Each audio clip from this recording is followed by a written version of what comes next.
Jazmaningiz ruxsat bersa siz bilan gaplashmoqchi edim, Sanjar. Menga qara. Jazmani deyaverma. Ortiqcha asabimga tegma. Men bu odamni jazmani emas, qizini onasiman. Sen elchini qizi va dehqon o'g'li haqidagi dostonni bilasanmi? Sen ertaga bu odam bilan ajrashasan, ayrilasan. Hech kim bo'lmaysan. Lekin men doim o'sha dostondagi elchini qizi bo'lib qolaman.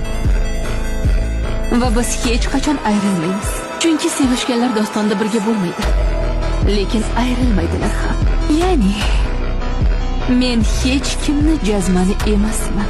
Men dostonning narisi va Melekning onasiman. Buni zinhor unutma.